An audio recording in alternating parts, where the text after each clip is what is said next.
In this video, we're going to talk about what are values, we're going to talk about what are variables, and we are going to look at what happens when you make various different kinds of mistakes, how Visual Studio tells you that you've made a mistake, and how you can fix it. Writing programs is all about manipulating data, right? So consider this banana, right? This banana has some properties, right? It's got some amount of mass that you might measure in grams. It's got a length. It's got a curvature. You might measure those things as some kinds of fractions. It's got a position. It's got a velocity. Those things can all change. It might have data associated with it, like the date that I bought it, or the date that it had to be sold by, or the date that it was picked. It also has data associated with it, like the price that I paid for it. So what have we got here? We've got integers. We've got quantities like I've got 3 bananas. That's an integer. We've got physical data, right? Like its position or its speed. We've got data that is prices. We've got data that is dates. We could have data that was text, right? We could give this banana a name. We could call it Bob the banana, right?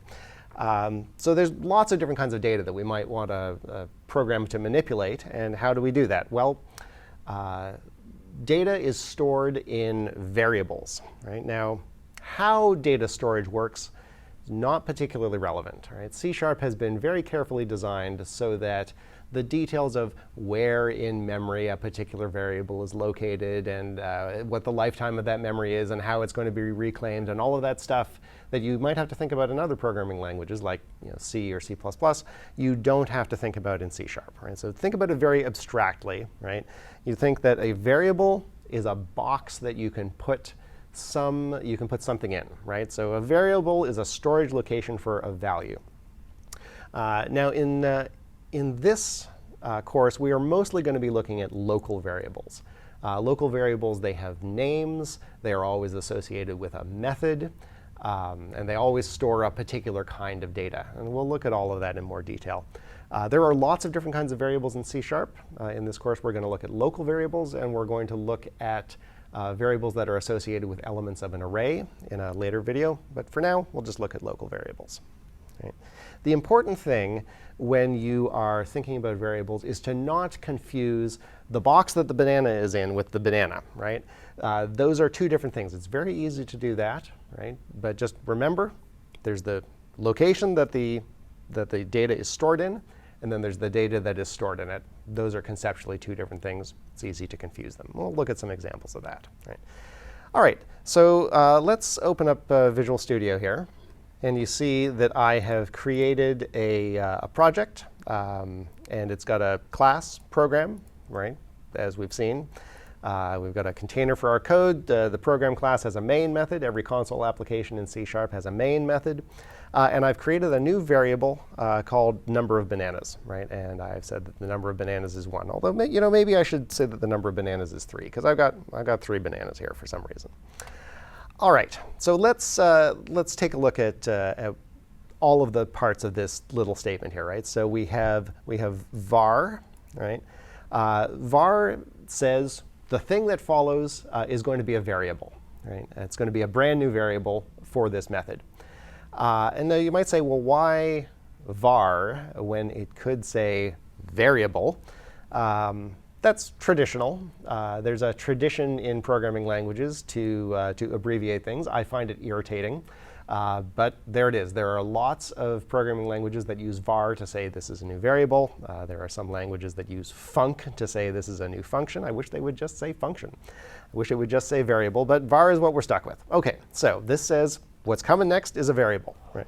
The thing that follows that is the name of the variable, then an equal sign, then the value that is going to be stored in the variable, and then a semicolon. Right? So if we take a look at how that's broken down, always var, variable name equals value, semicolon. And that's called a declaration statement, or a local variable declaration statement. A couple more things to notice about this. One is that variable names are traditionally in C#, if they are multiple words, the words are all run together.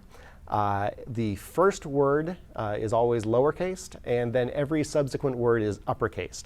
So we have number, right, lowercase, of, uppercase on the O, small case on the F, uppercase on the B. This is called camel case because it kind of looks like a camel doing this, right? You'll also note that there's a green squiggly underline under this thing, right? And I said before we were going to be talking about what happens if you make mistakes. Well, if we hover our mouse over this thing, it says this is a local variable. It says that it's an integer. We'll talk about that in a bit more detail later. It's called number of bananas, and then it tells us what's going wrong here. It says the variable number of bananas is assigned, but its value is never used. And that's true. This program doesn't do anything with this. We can step into this program. We can hit F10. We know that that steps in. Right? We can step over the assignment. Right? Now you notice down here we have a window called locals. Right? It's telling us that there are two local variables in this method. There's args, which we're not going to talk about much in this course. I'll just briefly describe what it is. So if you have a console application, think about if you're copying a file using the command prompt, right? You would say copy, and then the name of the source file, and then the name of the destination file, right? If you were writing a program like that, then the name of the source file and the name of the destination file would be represented in this collection of what are called arguments. We'll talk more about arguments in the context of function calls later. But that's not the kind of console application we're going to write in this course. So we're just going to ignore the args for now, right? The important thing is down here we say number of bananas, right? So this is the local variable. And you see that we have 3 in red highlight saying this thing was just now assigned the number 3, right? So Visual Studio is trying to give you a little hint that something important has just happened here. Right? But this program doesn't do anything. So let's stop it and let's make it actually do something. Now, you saw before we could say console.writeLine. And then we could give it some text in quotation marks, right? So we could say number of bananas, semicolon at the end. Now, did you notice something there, right? Just very briefly, before I typed the semicolon there, we had a red squiggly underline here, right? And if I mouse over that, it says, I expected a semicolon here, right? Now, the difference between the green and the red squiggly underline is, the green squiggly underline is, I'm warning you something looks weird here, right? The red squiggly underline is, no, really, this is broken. I'm not going to allow you to proceed. So you might wonder, well, what happens if we do proceed, right? What if I hit F10 to try to step into this thing? Well, Visual Studio says, there were build errors. Would you like to continue and run the last successful build, right? So the program as it was before I added this line. And I'm not even sure why Visual Studio says this, because I have, in several decades of using Visual Studio, never once hit, yes, I would like to run the previous version. No, I made a mistake. I want to fix it, right? So I always click no, right?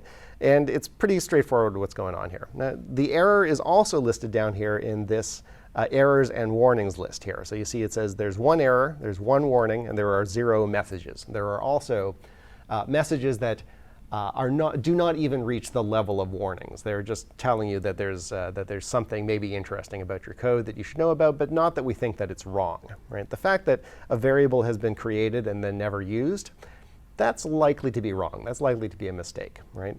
The missing semicolon is a bad enough mistake that the program won't even run, right? So we'll fix that. You can see the error goes away from the error list, right? And now if we type console.writeLine, now not in quotes this time, number of bananas. And you notice how IntelliSense thinks that I could be typing number of bananas, right? I'm not sure why it thinks that I could also be typing not finite number exception. That is possible here, but it seems pretty unlikely since I've already typed number. So IntelliSense is not perfect, right? It's trying to figure out what you're likely to type. It's assuming that you're going to make some typing errors. But it's better than nothing, right? So we'll click on number of bananas down here. All right, we'll put in the semicolon. All right, so we'll put a breakpoint here, and then we'll run this program, and we'll see what happens. I'm just going to hit F5. All right, so we've run all the way down to the breakpoint. And if we take a look at the console window, you can see it's written out number of bananas, as we expected, the text, and it's written out the number 3, right, which is the value of the variable. All right, so what happens if we want to change the variable. I said that variables contain values and that variables could be changed. Variables are called variables because they vary. So let's try it. Let's say var number of bananas is equal to 2. Well, now we have a red squiggly. So something is going wrong here. Visual Studio is telling us that something's not quite right. If we mouse over that, it says, once again, this is a local variable. It's an integer. It's called number of bananas. A local variable named number of bananas is already defined in this scope. And it also says the variable number of bananas is assigned, but its value is never used. So it's giving us both an error and a warning here, right? It's assuming that we are trying to create a new variable called number of bananas, right? We're never using it, right? It's never used after this point. But it's also wrong because we already have a variable called number of bananas. Now, there was a word in here, scope, and I want to call out that jargon real quick here. The scope of a variable is the portion of the program in which the variable may be referred to by its name. And for a local variable, the scope of a variable is the method in which it is declared, right?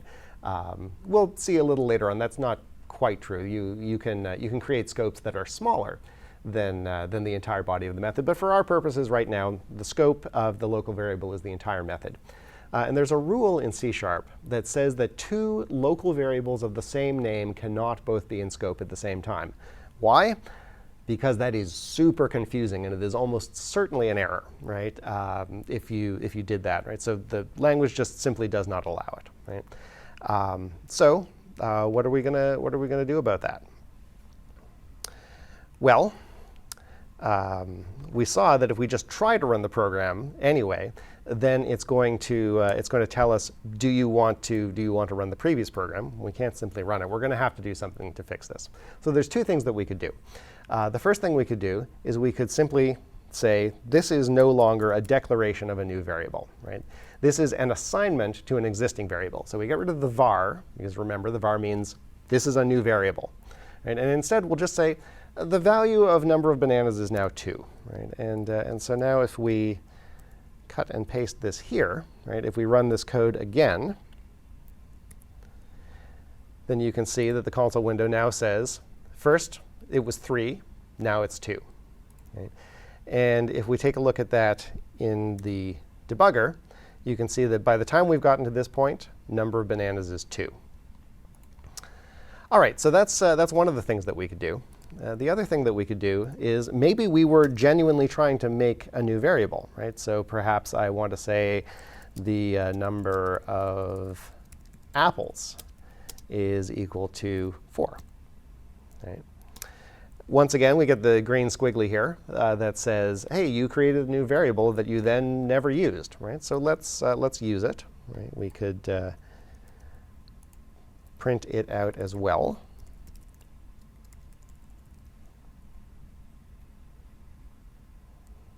And we'll step into this code. And as you can see, number of bananas, we've just assigned 3 to it. It says number of apples is 0, right? We have not reached its declaration yet. The locals window here is telling you there is a local variable. It's called number of apples. No value has been assigned to it yet, so it's just going to pretend that it's 0, right? But effectively, it has really no value, right? Write out the number of bananas, right? Then we assign 2 to that. You notice that in red highlight, we get this 2 here, saying this value has just been changed. Write that out. Then we say that we have the variable number of apples is 4, right? In the locals window, we get the red highlight on 4. And then we can write out the number of apples. And in the window, we get 4. All right, so what else could we do with this thing? Well, let's try something super advanced. We could say console.writeLine. We're going to say number of. Notice how IntelliSense is now figured out, oh, there are 2 things that begin with number. Could be number of apples or number of bananas. And so we'll pick that one. And then I'm going to say number of apples plus number of bananas. Semicolon at the end. And I will bet that you can all predict what this is going to do. Right? We write out 6. Right, because number of apples is 4, number of bananas is 2. And you can see when we mouse over these things, it tells us what is the current value of the variable. It also tells us that down here in the locals window. Unfortunately, if you highlight the whole thing, right, and mouse over it, it does not tell you what the sum is. Right? However, we can right-click on this thing, and we can say Add Watch. Right? And that creates a new window here, right, that says number of apples plus the number of bananas is 6. Right? And then if one of these variables changed, then the value in the watch window would change as well. All right, handy thing, the watch window. All right, so this thing here, number of apples plus number of bananas, this is an example of an expression. And we're going to be talking about expressions in more detail in the next video. So summing up, values are things like numbers, dates, text. Variables are storage locations that store values. Local variables have to be declared exactly once. Right? And the equal symbol assigns the value that is on the right-hand side to the variable that is on the left-hand side.